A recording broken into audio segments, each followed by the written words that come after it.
Ooh-doo-doo.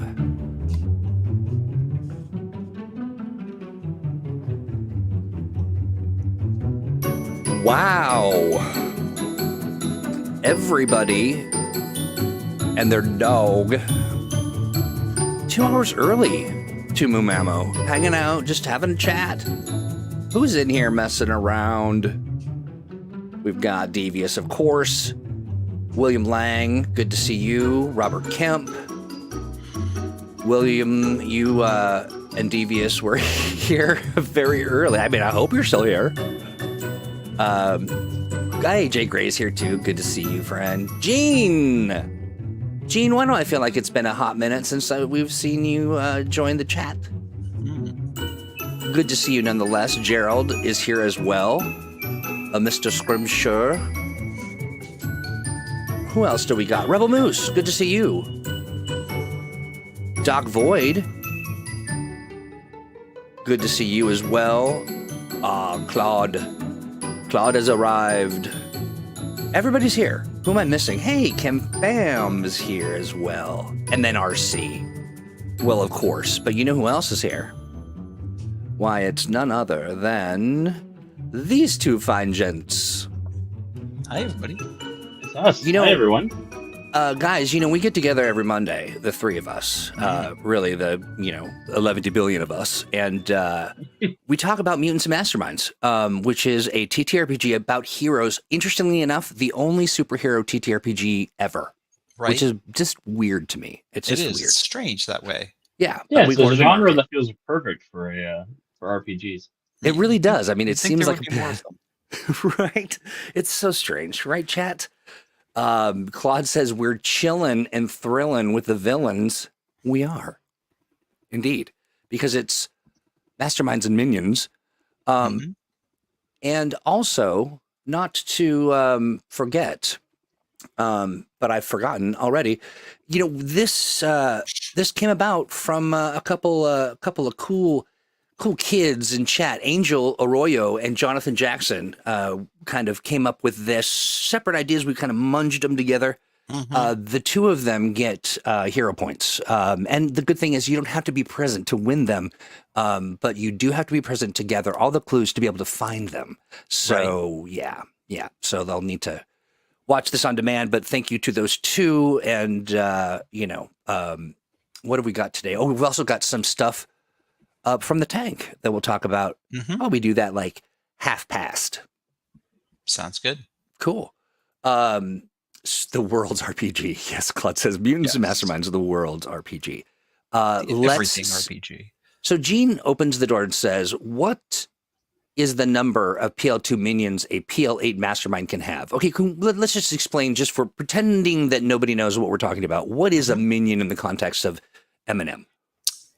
Well, you've got two different sort of things we could be referring to in terms of minions. Minion is a status, if you will, that certain NPCs have that reflect their abilities that make them easier to defeat overall and easier to overcome as opponents.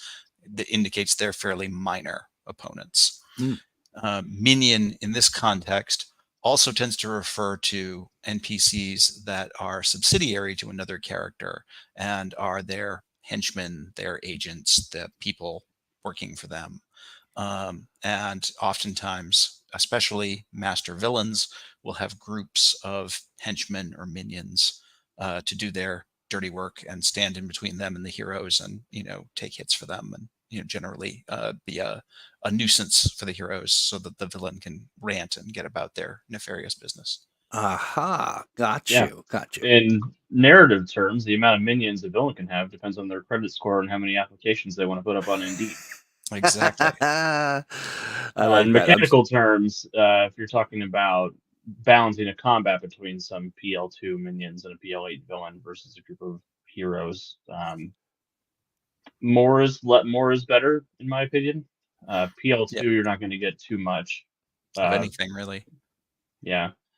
You'll want to make sure that they've got things that can use area of effect attacks on the heroes. And you want to make sure it also depends on the abilities of your heroes. Like if your heroes have a lot of ways to deal with a lot of minions all at once, you can definitely pump that number up. Yeah. I tend to use a PL -4 minions. I tend to say you can have like 6 to 10 per player character generally. Yeah. Gotcha. Okay, so can minions be like are there alternative ways of expressing minions, or are they pretty much just the bad guys that hang around with the bad guy? Like, are they, Well, I'm thinking of swarming kind of minions, or sure. that. Okay. I mean, like I said, the other expression of minions in this context can refer to, basically summoned characters, got you. or beings that work for another character. So if a hero even has the summon power, and they can call up a bunch of, subsidiary characters who do stuff for them, we often will say that character has minions, even though they may or may not be minions, depending on how the power is configured, and all of that. But it's often used to refer to, having subsidiary characters who work for you. And what Gene is kind of pointing to is that for player characters, that power level and point value is significant, and it really does affect how many minions of a given power level you can have in terms of how many points you have to spend on that power. But as we know, one of the great secrets of Mutants and Masterminds is that for anybody other than the player characters, points don't actually matter. So the villains can have as many minions as the game master wants them to have. Nice. Yeah, and Nice. it's fun when you're getting into a lot of minions to think of things that are think of them as options other than additional characters in combat. They can be extensions of the villain's effects, or they can be environmental bonuses for villains. They can be free extra interposes for the villain. Just sort of however, get creative in how you want to use them. Right. So, and like Troy, like you point out, it's also possible to build minions that essentially represent, larger groups of characters. A minion that's essentially a gang of characters, and so they have correspondingly better stats in some areas that make them a little bit more of a threat as a group, and also a little easier to manage than having to do crowd control on 50 minions.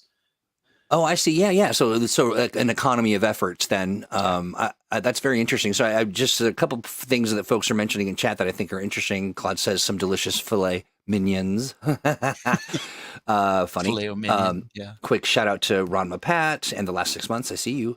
And Gray says, if I'm using more minions, then I just make units of minions. Okay, where there's one damage that they can deal. Yeah. Each time one of them are killed, the damage gets a -1. Okay. Yep. Yeah, that's a great way to do it. I also do I do minion groups of 4 to simulate. They basically have 4 bruises as a group. Once those 4 bruises are gone, they're all gone. Right. But while they're a full function unit, they get +2 damage, +2 to hit, +2 defense. And one of them goes away, I take away one of those bonuses. When 2 of them go away, I take away 2 of those bonuses. Just again to keep up action economy, so I'm not having 15 turns while the heroes are waiting for their time. Oh, sure. Okay, right. Got you. That's okay. Very interesting. And this is just mathematically similar to giving a bunch of minions a team attack bonus, basically. Yeah. Got it. But that way I don't have to roll a bunch of aid checks either. I'm just going to be like, this is what happened. Right. Claude says high PL minions have earned the nickname Bane minions. These are often even a higher PL than the heroes, but still fall in one hit if you can make that hit stick. Yes, we've talked about that on previous episodes. That minions do not have to be low power level characters. Some of them can be quite high power level, in fact, but they still have that quality of not being really significant characters.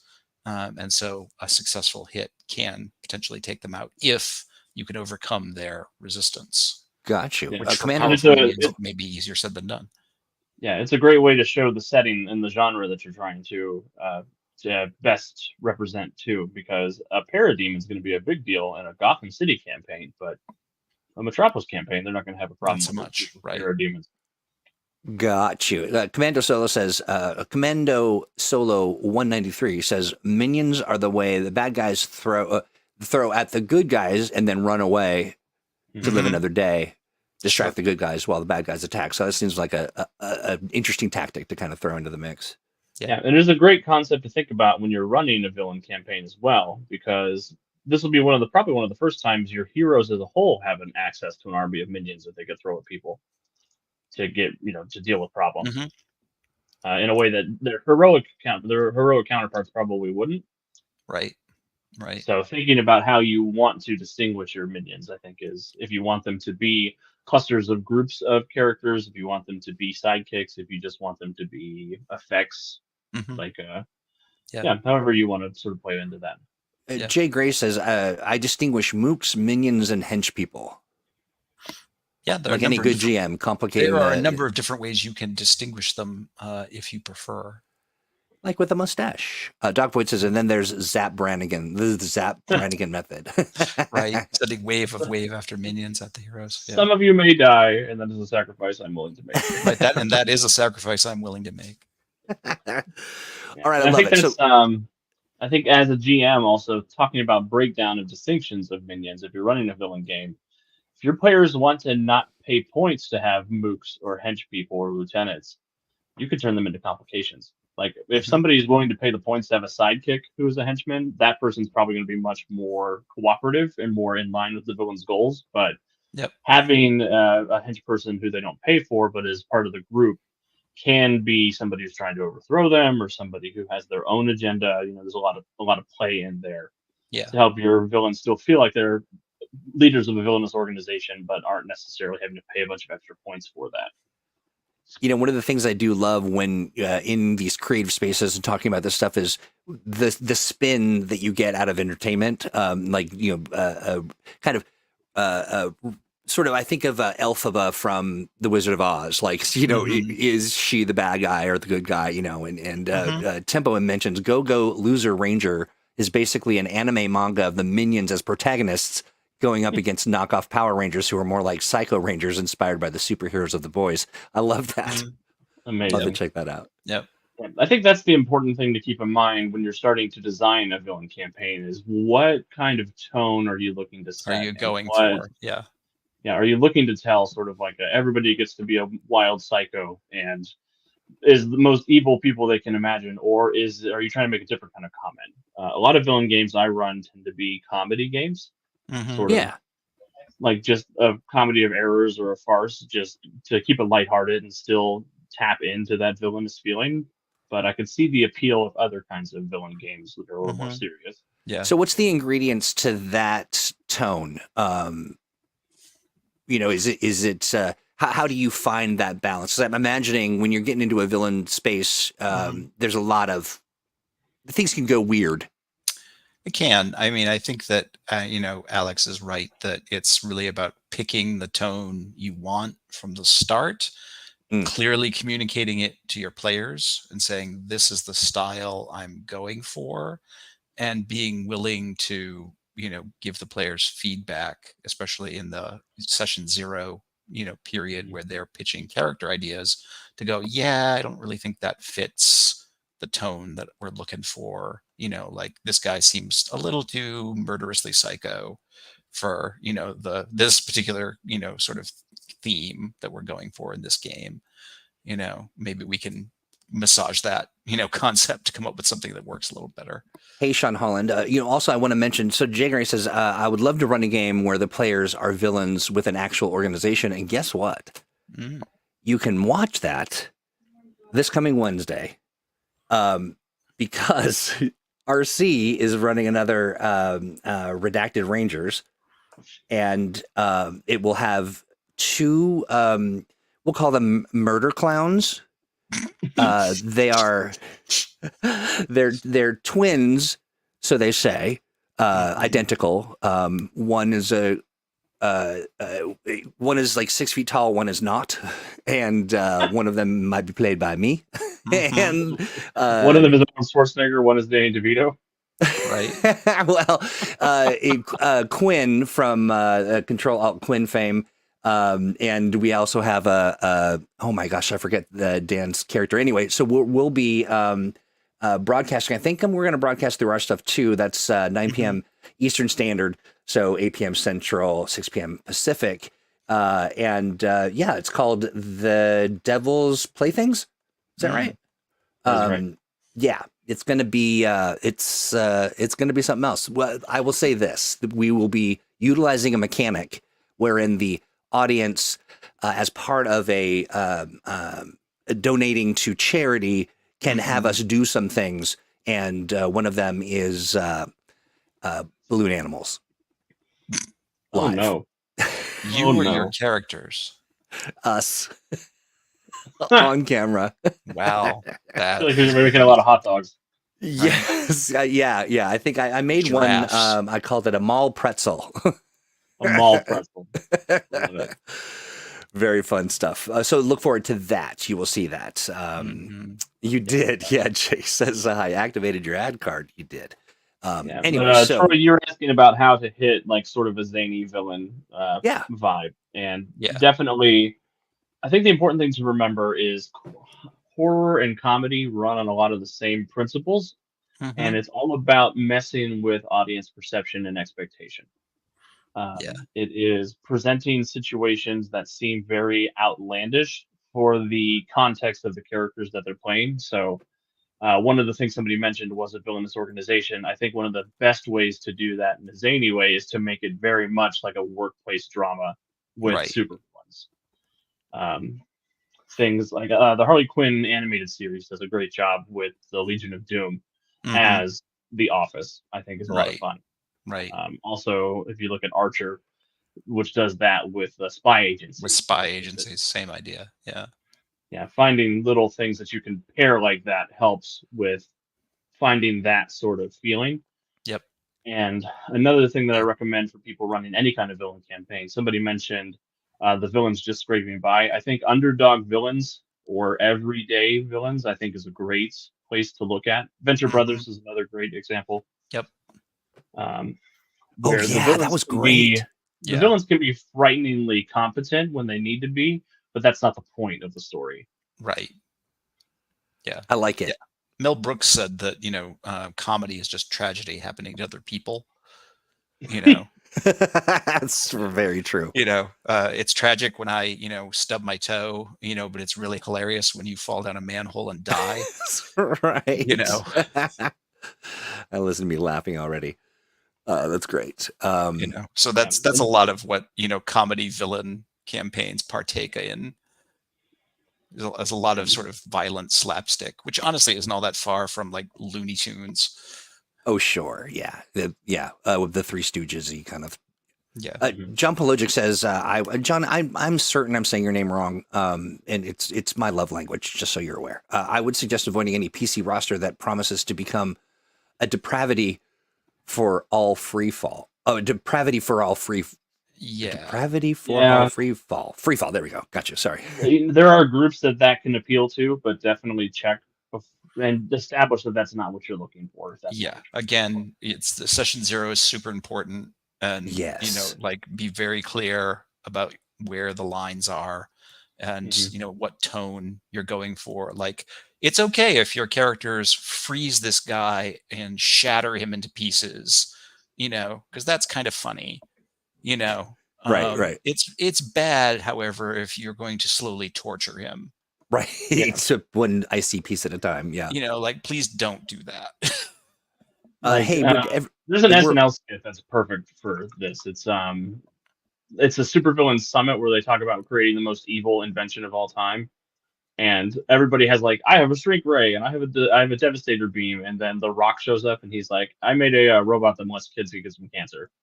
Right. Yikes. Yeah, that's like, a little too far. Yeah. I like that. Hey, real quick. They're like, dude, man, that's evil. Yeah. Would everybody in chat do me a favor and congratulate Angel Arroyo? I'm not sure that you were here, Angel, at the beginning of the topic, but thank you for being one of the folks who suggested it. And yes. Sprinkled throughout the episode are clues as to where your hero point is hidden. It might be right in front of your face, or it might be your face. Who knows? You just gotta, let us know how you fare. So the one thing that is worth pointing out that works in your favor as a game master is, especially for somewhat slapstick supervillain campaigns, is that generally speaking, groups of player characters are extremely well suited to this task. Really, all you really need to do is basically give your players the suitable character, have them come up with suitable characters, give them a task to accomplish, and just let the hilarity ensue, pretty much, because players, especially ones who are freed from the notions of morality, coming up with plans to accomplish outlandish crimes and then trying to make them work usually creates plenty of comedy in and of itself. So do the two of you ever, or when you've done this or thought about it, does the team themselves, like the relationships, the interpersonal stuff, does that become a complication in any way? Definitely, Yeah. especially with villains. And I try to do that intentionally with a lot of the one shots I run that have villain as the central PCs. Yep. Yeah. Like I run a game called Gotham City Misfits, which is just a bunch of Z-list supervillains who all have to do ridiculous things. And I make sure at least 4 of them have rivalry complications with each other that may or may not be reciprocated, just because it's hilarious watching them try to one-up each other. Yeah. I dig it. That said, a great resource for like uniting a group of bad guys is a common enemy. And that can either be the classic, sort of Suicide Squad setup of somebody who is bossing them around, who they all hate. Yes. Or you just come up with like the really like an NPC character who's on the team who's just the worst. Right. And everybody hates them. And that character can often be a good punching bag for the rest of the group, because they're an NPC and we don't have to care about their feelings, so far as that goes.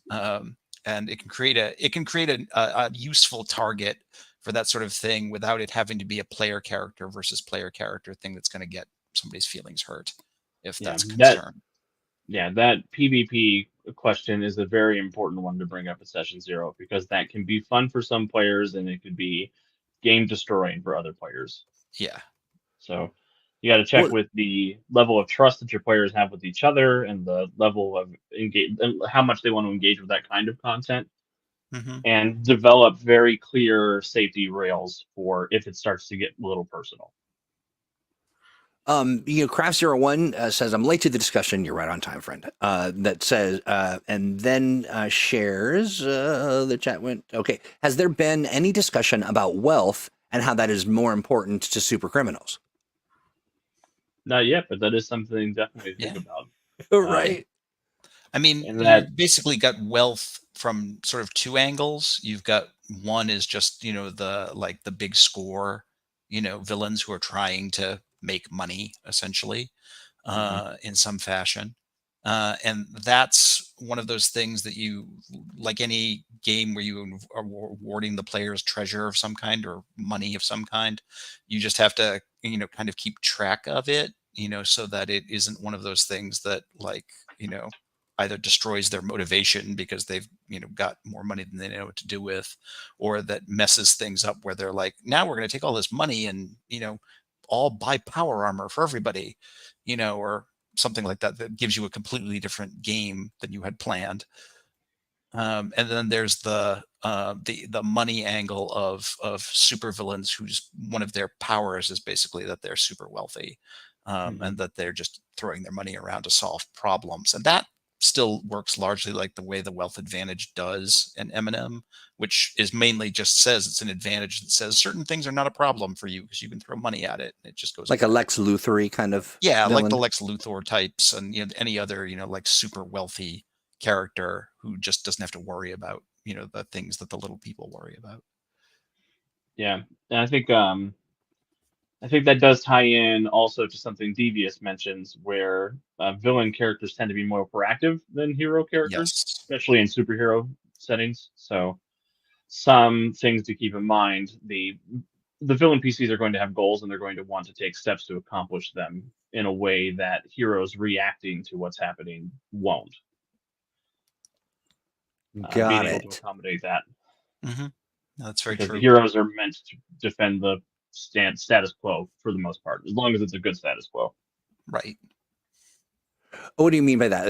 As long as it's a good status quo? like heroes will be proactive if they live in a society that needs to be overthrown, like if it's run by an authoritarian or Hmm. there's other like an alien oppressor or something that is making society not a good healthy place to live, then they'll be proactive. But if they live in a society that is fair and equitable, they are willing to just defend that status quo and then go Right. back to their regular lives when the danger is past. Got it. Got it. Awesome. Okay, Like so Daredevil and Batman will never have something not to fight. Right. right. But Right. Superman probably is okay most of the time in Metropolis. So I am furiously clicking away in the background because it's almost time for our favorite feature. But why don't you, if you wouldn't mind vamping for me while I do some. Yeah. Well, Yeah. Tempo mentions, speaking of quote unquote superheroes, one evil campaign could even have your villains masquerading as heroes, Hmm. such as the Seven from The Boys or the Thunderbolts under Norman Osborn's control from Marvel. Yep. That's a great trope. That can get all kinds of interesting complications in play because then there's the added layer of them having to keep up the pretense that they're heroes, at least in public or where anybody can see them. And it like the Thunderbolts played out in the early issues of that series. When you start playing hero and people start treating you like a hero, that can have an interesting effect on some characters, where they're like, huh, I kind of like this whole being a hero thing. And then it's what are they willing to do in order to hold on to that? Because then, of course, even if they want to be a hero, well, somebody's going to blackmail them, Yeah. or try and out them, and so what are they going to do about it?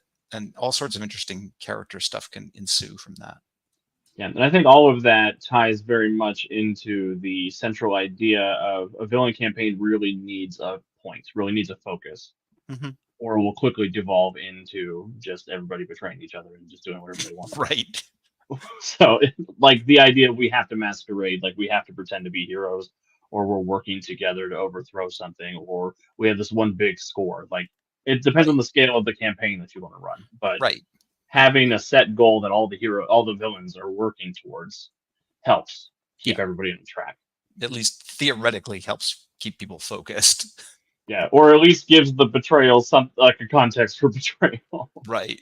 Right. There's a lot of fun dramatic irony too that you can get into with expectations. Like one of the Misfits games I run is the very simple synopsis is they've got to kidnap Bruce Wayne to get into his new fancy vault at Wayne Enterprises, but none of the heroes know Bruce Wayne's Batman, so they're like, yeah, we'll just go to this party and kidnap this billionaire, and then hilarious. It's the same as the theory of the government black ops agency that decides they have to assassinate Clark Kent because he's onto some story that they don't want exposed, and it's just a long comedy of errors why these like world's greatest assassins can't figure out why they can't kill this one nerdy reporter. I don't understand. That's the kind of, I love those kinds of stories, just sort of a twist on the a perspective. I think it's really fun. Yeah, and that's you get to have a lot of fun playing with the player's knowledge versus the character's knowledge in a lot of fun ways. That's when metagaming can be fun. Can be fun. Yeah, absolutely. Let me see. Oh, yeah, let's do this real quick. Hey friends, no matter where you are on Beyonce's internet, do me a favor, stop and click the like button. Make sure you're subscribed. If you're on YouTube, tickle that bell because then you will be among the first to know when we go live. And we like to do sort of renegade streams. Like we'll pop in there with an actual play you didn't know we were doing, or maybe it's an episode of your program, Alex, which is It's Joy of Game Mastering, a lovely program. Or maybe it's something that I'm doing. Maybe I'm sitting down and doing an interview with somebody from the Mutants and Masterminds community about their character. It's, we do a lot of good stuff. It's a lot of fun. And you need to know what's happening. So also, when you're engaging with us, it really helps feed the algorithm. And so, let's feed it all of your likes and your comments. on YouTube as well. Make sure, and on Facebook too. Just say, hey, I love this show, or boy, that Troy is amazing, or Steve and Alex, they're okay. Something like along that those sort of lines. I'll take okay. Maybe Okay is what I strive for every day. Right. Well, me too. Exactly. Maybe you're talking about a Gravy Squatch, because there's a lot going on behind the scenes with Gravy Squatch. So, stay tuned. And you can only unleash the power of Gravy Squatch if you believe. And by believing, we mean like, subscribe, share, and all that good stuff. And we do appreciate it a great deal, because it really does help. And it's allowed us to grow and to reach more people and to have more fun. Yeah. Okay. So with that being said, what do we think about... And now it's time for What's in the Tank. I think it's hilarious that we still haven't gotten any WD-40 from that tank store. Right. Well, listen, I don't have time for that. Yeah, it is time for What's in the Tank. And let's do this. Da-da-da-da. Well, the first thing up is that we have unleashed one of our benefits of being a part of the tank. If you are a Superpowered by M&M publisher, third-party publisher, you get your own page. And the very first in line, Lewis Porter Jr. design, has just gone live. All kinds of good stuff, where you can learn that Lewis Porter Jr. has number 2 and number 3 products for Mutants and Masterminds, 3rd edition, which I think is fantastic. Congratulations over there at Drive-Thru RPG, and all kinds of good stuff. In addition, you get opportunities like, Lewis Porter Jr. is looking for someone to help write some stuff. You can pop over to the site and ask him a question. Learn a little bit more about all the good stuff that he's got going on, links to his stuff. And, I say, as a member of the Mutants Masterminds family, head on over there and just inundate him with good questions and, all the good stuff that communities do for people, and let him know that you see him. I was pretty pleased. It's one of those things I'm really excited about being able to do via the Mighty Networks or the Atomic Think Tank, and it's a ton of fun. In addition, we've also got some really great submissions. First things first, the contest that we ran. Now, here's my thought. It was a tall order. It was sit down and kind of fill in some of the details as it relates to the adventure that we wrote with chat. So here's the deal. We had 2 submissions, and I know there are a lot more people who were thinking about doing it. And so what I propose is that we extend another week and let people wrap their mind around that process. That seems fair. It was a pretty tall order. Yeah, it was a lot of good stuff. But where did we put it? Did I put it right here? Is this it? Or it's just a link to the show. In any event, I'll drop the link so folks can check it out.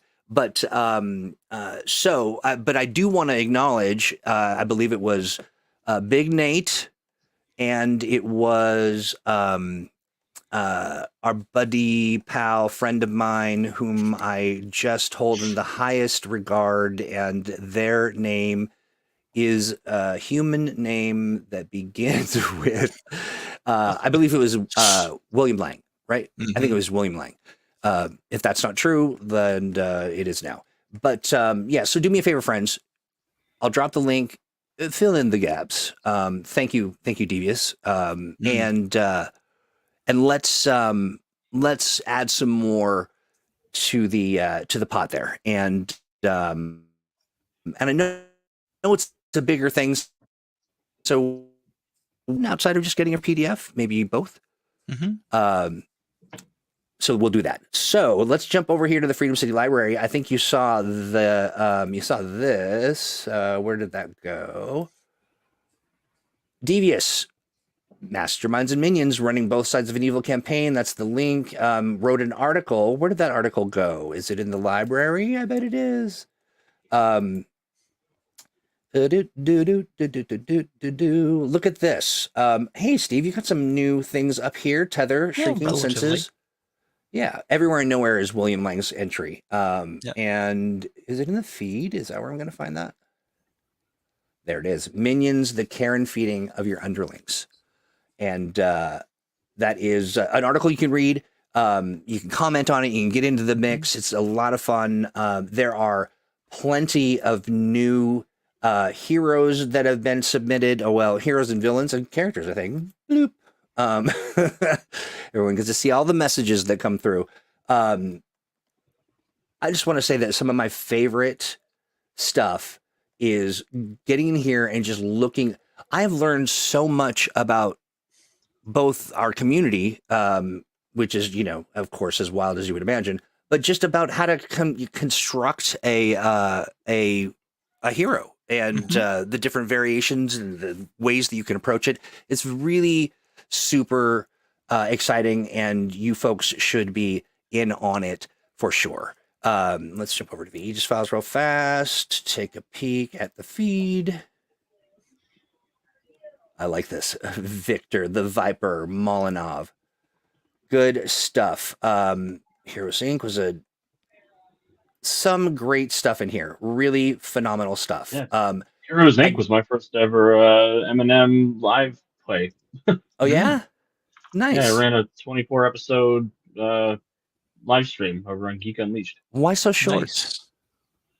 Well, you know, It's it's just only getting 24 started, Troy. episodes. I'm quite ramped up to your Right, first try. Oh, look at this character. Jay. Jay? Would you say Jay? I'd say Jay or Yeah. Dia, maybe. Dia. This is some of the greatest. I mean, you will find all kinds of stuff here, from the really intensely great writing to concepts and sort of ideas that are sort of shared to extrapolate and expand on. It's wonderful stuff. If you're not hanging out in the tank, you really need to be. It's just silly that you're not. And so, yeah, check all that good stuff out, and get to, you know, putting together your ingredients for an adventure. And we'll again, like I said, we'll put our heads together and do some kind of an award or reward that is a little different than just the plain old. And I think that is that. Did I talk about everything? I think so. We did talk about the Redacted Rangers event. We'll get some stuff out there for folks, but yeah, get in the tank, you miscreants. And now I turn it back over to you, Alex. Awesome. So John Plojic mentions some adventure hooks for one-shots featuring semi-sympathetic villains. A group of bad guys trying to escape a private super prison run by an unethical corporation and corrupt warden. Or, I mean, that's one of the best story arcs on Andor, which is a great Prison Break. They're all villains, technically. Mistreated powered henchmen / women who conspire to expose their former employer, a classic major villain with good publicity after she fails to pay them and abandons them to the authorities. And minor costume bad guys who get more trouble than they bargained for when they incredibly manage to acquire a hugely something. Oops. Sorry, I was trying to click on it to expand it. I was like, how did I do that with my mind? Love it. Also, John said he had a ton of fun playing the Batman 66 version of Catwoman in my Suicide Squad game, Protect the Beatles, last year. Objectively, the best version of Catwoman. Objectively. Some folks, just so you're aware, you might be, give it a minute. It was just opened. So I'm talking about, of course, Lewis Porter Jr. design. It should get in there and try again. If at first you don't succeed, it might take a minute to propagate. Indeed. Okay, so All right. I'm sorry. I'm looking at the chat, and it's okay. So John's thing about sympathetic villains also raises the idea that, again, talking about tone that you set for your villainous campaign, that it really allows a pretty wide potentially range of characters. Sometimes you will have a group that's really mixed of some characters who are very principled and could almost be heroes if they weren't on the wrong side of the law, and other characters who are just out and out selfish and terrible people, and exactly where you draw the lines, helps show how far that range goes. Sometimes a more noble character doesn't suit the style of the game you want to do just as much as a really depraved villain wouldn't. But sometimes they can be a lot of fun. Yeah, I definitely think it's a really fun experience. It's just making sure everybody's on the same page, making sure that you all want to tell the same kind of story. I dig it. Oh, you know what? I'm looking at this. Oh, nice. I'm checking out I'm checking out the chat. I forgot to mention this one thing about the think tank, and so my apologies. Just to regress for a moment. We are going to be opening up a new space called the Badgerium. Called the what? The Badgerium. Filled with badges and not badgers. Badgers. That is not the consonant I heard. The Zagarium with a Z. I mean, that's that closer to that end of the alphabet. No, the Badgerium is a place where you'll be able to go to get your badge, your B with the badge, the one that you wear on your chest, or wherever you like to put it. Honestly, none of my business. I'm not the badge police. Neither am I. Yeah, and so look forward to that, and that will basically open up, because you won't get all the badges, because some of those are very special badges that you earn for doing, I don't know, weird stuff, like leading a community or doing that kind of thing. But you will find it'll be a great way for you to communicate to other members of the tank what you're into. Yeah. Okay. That's all. Indeed. Oh yeah, Jager says, I do always want to stress that evil doesn't mean depraved. Yeah. Yes. Yeah. I mean, especially in comic books, it doesn't. It's interesting, Jay, you mentioned also evil generally means unconcerned with morality. Not always. Sometimes they're working on a different righteous morality or Yeah. I think it's also worth, sometimes differentiating between characters who are criminals and characters who are just bad people. Right. Yeah, that's right. There's a difference, especially depending on what the laws are that the characters have broken and why they broke them. Right. Like I think of Bizarro, that whole scene, right? I mean, like coming into our world, there's a lot about, being opposite that is in opposition to, all the things that we are, which make perfect sense in Bizarro Land or whatever. Yeah. But I mean, folks discuss the notion, for example, of, a campaign like Injustice, where, some of the superheroes have basically gone, full out fascist in order to fix the world. And, then the rebels against them are definitely criminals, but are they the bad guys? I don't think so. Right. Ramapat says villains can be workaday characters who just found a niche that's profitable, just trying to get by. Absolutely. Yeah, I mean, the real villain was late stage capitalism. Right. Yes, exactly. Right. Claude says, in my opinion, morality is better than lessality. And that pun was a lethality. I love it. Yeah, and I think just as long as everybody's on the same page, you have an obligation as the GM of this kind of game to keep everybody together and to make sure that we're all still having fun, because that's, at the end of the day, that's what's most important. That's the idea. Exactly. A good time. And for some groups, that will be, let's see who can be the zaniest villain, and other groups it'll be who can be the best backstabber. It comes down to your players, and you know them better than we do. Just right. Make sure that you maintain that trust with them and you understand what they're looking for. do you ever look at sort of the criminality element of this and put together puzzles very specifically, like for the group to kind of suss out, given their who they are and that kind of thing? Like, do you tailor make that kind of stuff?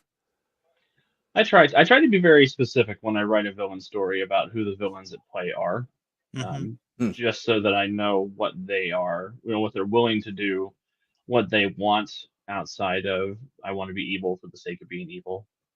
Um, it's important that they have a goal that they feel like can only be accomplished by using outside the law abilities.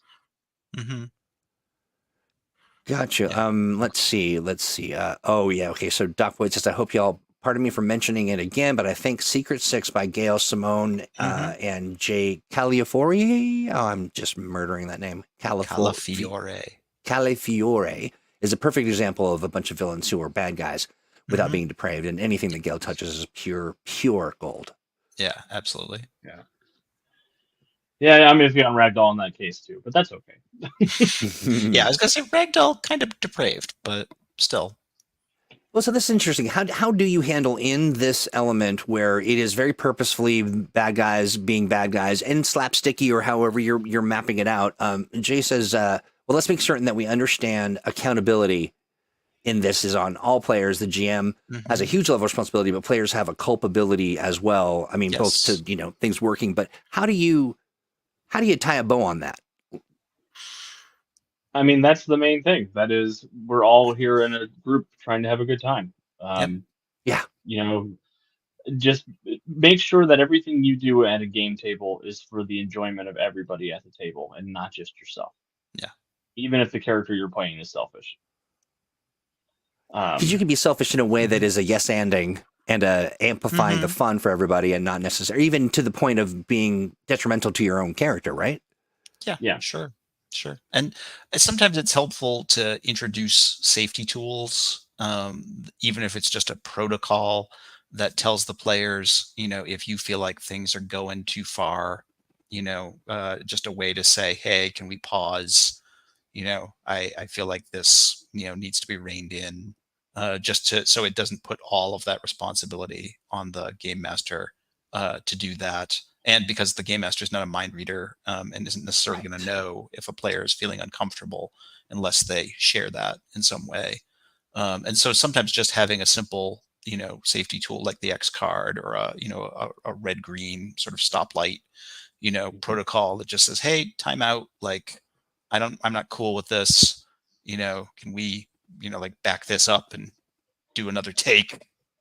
Yeah, a big shout out to RC and the session 0 that we did for our upcoming actual play of Villainy was really great. And there was, so folks should ping RC on the Atomic Think Tank and ask for the link to the Google form that he had put together. And it was just a very well orchestrated, very well done opportunity to have a discussion and also to share some, sensitive things if you're carrying some, stuff that you want people to be aware of, but not have to out yourself or, be in the midst of it's just really well done. So kudos to RC, and folks should mimic that because it was really done very well. And we all came away understanding more about kind of what their red zones were.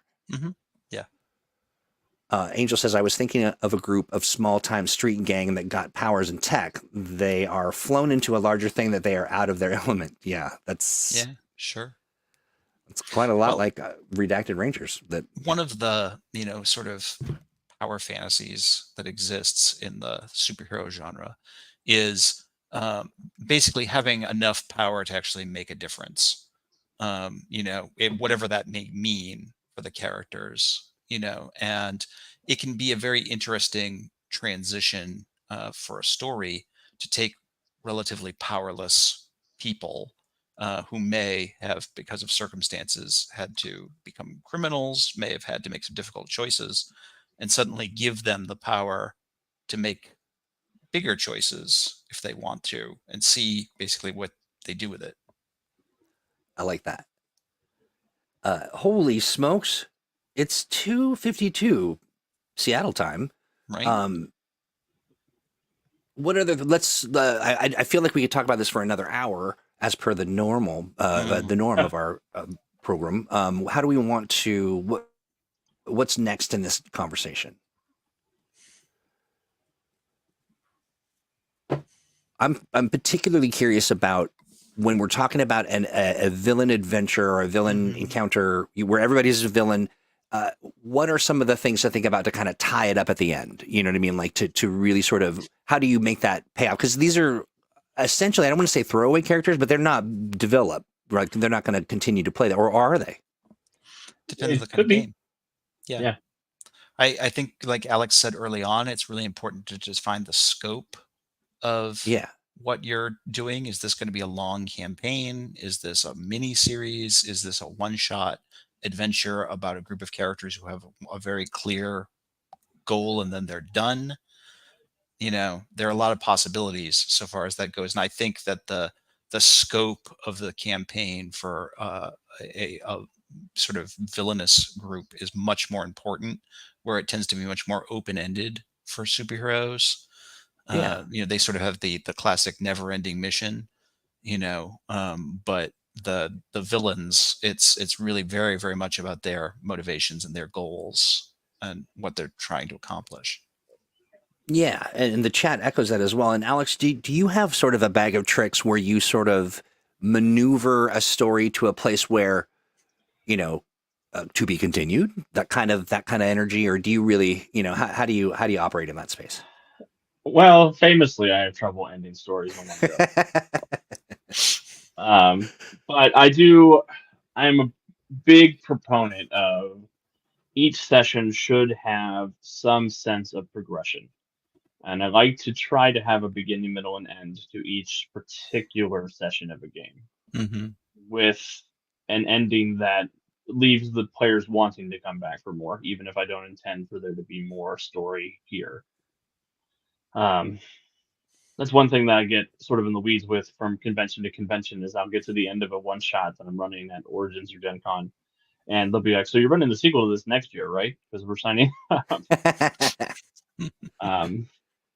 The added pressure too of streaming, you know, where we have people who watch and they love it and they, you know, they're big fans of the actual play, and of course they want more, and yeah.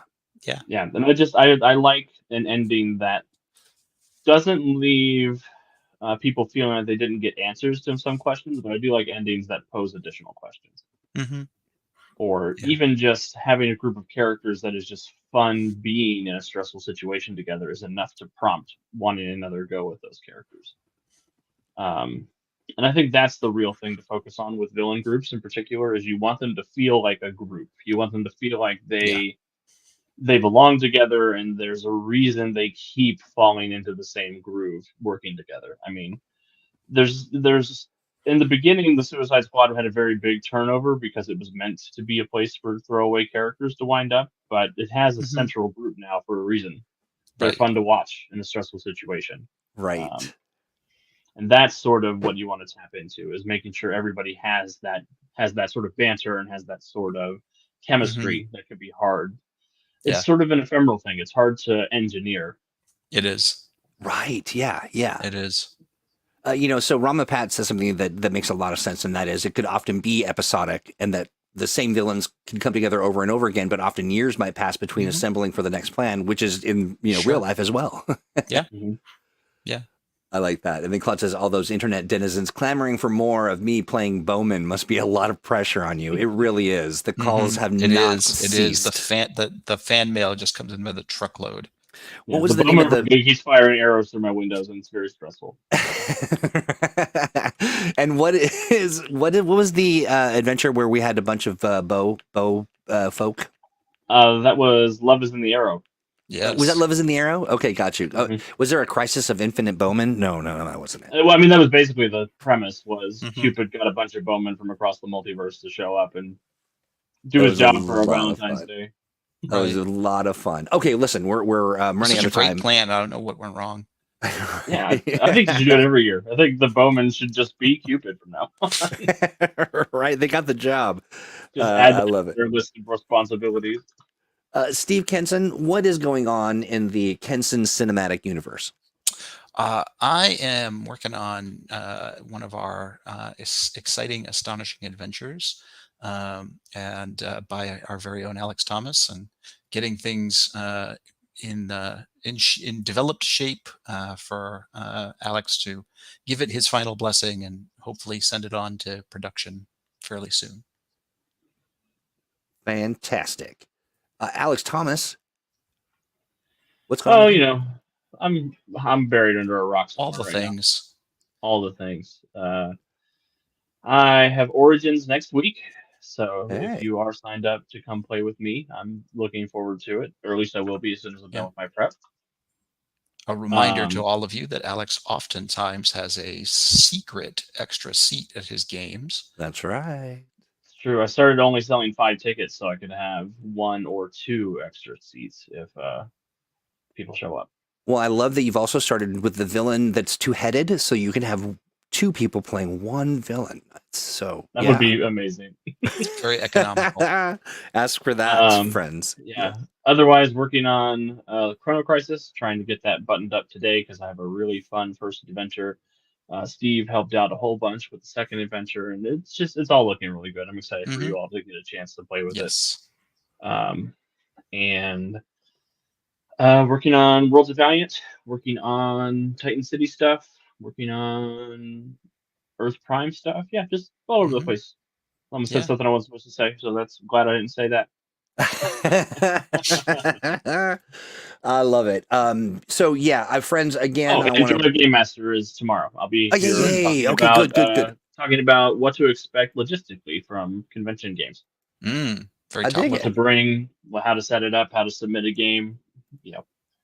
Well, fantastic. How many resumes you should bring. I'm going to drop a link real quick just so if Alex is breathing, he's working. That is so true. I'm going to drop a link in chat to the Think Tank event, the Devil's Playthings, Redacted Rangers, Wednesday, June 12th, 6 p.m. to 10 p.m. Pacific, and whatever time that is in your world, on your part of the earth. But I think with that, we're feeling about done. Yeah, sounds good. Yeah. Hey, chat, as per the usual, you are just a bunch of very creative characters, and we appreciate you a great deal for the most part. But hey, Steve, Alex, thank you for hanging out again. This is always a joy. Mondays are just a heck of a lot more fun when we get to do Mooman. Pleasure as always, Troy. Oh, yeah. All right. With that, we say goodbye. Everyone. Bye, everybody.